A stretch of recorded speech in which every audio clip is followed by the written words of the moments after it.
Hello, my name's Olorotimi Osha. Today I want to discuss our form of government. Are we a representative democracy or are we a participatory democracy? We are a hybrid of both, a representative democracy, which we mainly are, but we are also a participatory democracy because while we have dual sovereignty, right? There's the federal, which is the more powerful, right? It supersedes, and then there are the states, right? The federal government has its jurisdiction. Of course, the Tenth Amendment, delineates the powers of the federal and states. Of course, it says that in the Tenth Amendment that, and I'm just paraphrasing now, that those powers not delegated to uh, to the the federal government by the U.S. Constitution, right, and not expressly prohibited to the states, right, are reserved to the states, and respectively, and to the people, right. So that's the 10th Amendment. So the states and the people, still maintain those elements of participatory democracy.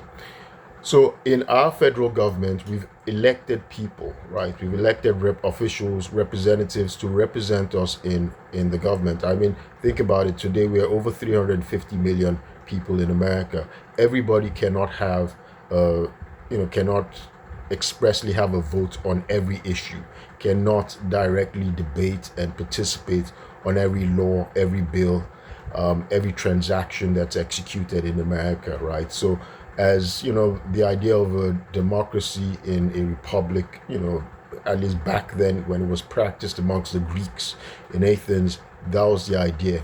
But people can't do that, right? So we elect our representatives, right? We elect our representatives, whether to go to Congress. We elect the United States president. The United States president then has the authority to select his cabinet members, who then, uh, and of course they control a large bureaucracy, right? A large bureaucracy. Theoretically, academically, the bureaucracy follows what uh, the president says, right? Academically, right? So, but you hear President Trump talk about the deep state of the large federal bureaucracy we have now. That's another topic. But in any event, we still retain, and then still talking about the representative democracy, the elected officials we have. This carries on, in the at the state level, right? The gubernatorial elections to elect a governor or a lieutenant governor, and then of course even attorney generals, depending on the states. There are many states where the attorney general is elected, and towns elect mayors, right? There are council members that are elected. There are board members of different education boards or different authorities, municipal authorities that are elected as well, commissioners that are elected. So those are all forms of representative democracy. So in large part, because of administrative reality, practical matters, we are mainly a representative democracy. But again, as authorized in the 10th Amendment, power also devolves to the people. So we still maintain very strong elements of participatory democracy. A participatory democracy is one in which the citizens directly vote, right? They directly vote, directly debate on a matter. They do it directly, not through their representatives. We still maintain these elements, right? In town meetings, right? We have town hall meetings, very common in New England, right? In which citizens go to the town hall, right? And they directly vote on budgets and the ordinances as well, right? This is very common in New England. We have also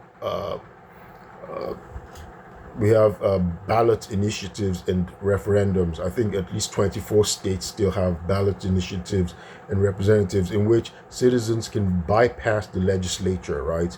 The legislature, that's where we have our elected representatives who are the ones who formulate our laws. They vote, they debate in Congress or House of Representatives per state, and they vote on laws. 24 of our states actually have ballot initiatives and referendums in which citizens can directly vote on an issue, on a law, right? They can directly vote, and this occurs in at least 24 states, right? So ballot initiatives and referendums, that's a form of participatory democracy which we still have in America. There are also as I said, the town meetings that happens, and they also recall elections, right? Citizens can sign a petition if our elected officials are not doing what we want them to do.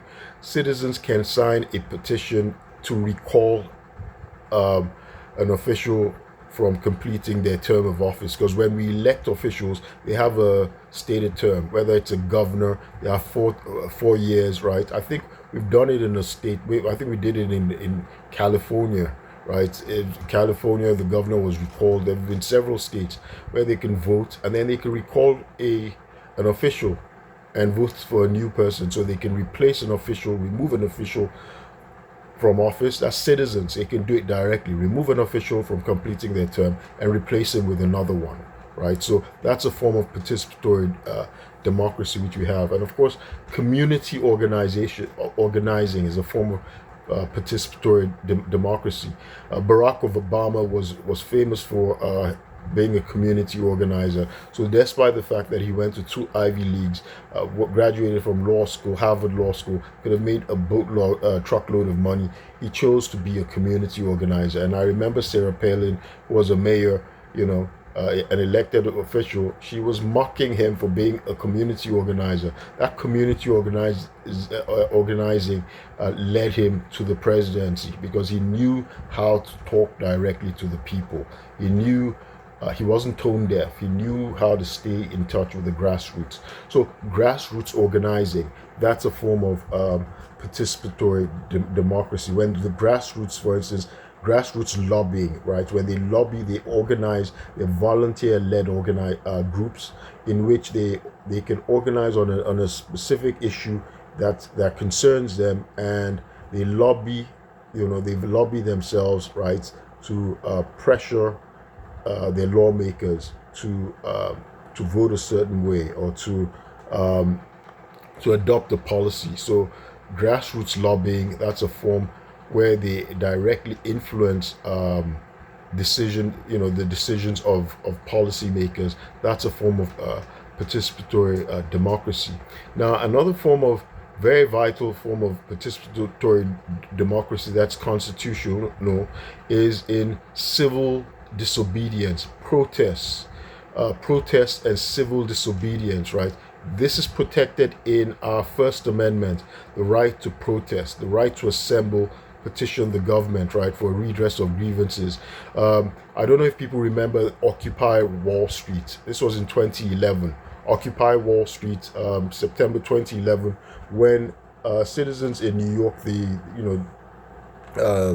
financial district in New York sacked, blocking the roads, so because of to register their anger against the Wall Street bailouts and the wealth inequality in New York. So that's a form of grassroots grassroots protest, participatory democracy. So these are civil disobedience. Of course, that was what Dr. Martin Luther King used. The boycotts, Montgomery, Alabama boycotts, right? Bus boycotts to protest segregation, and it worked, right?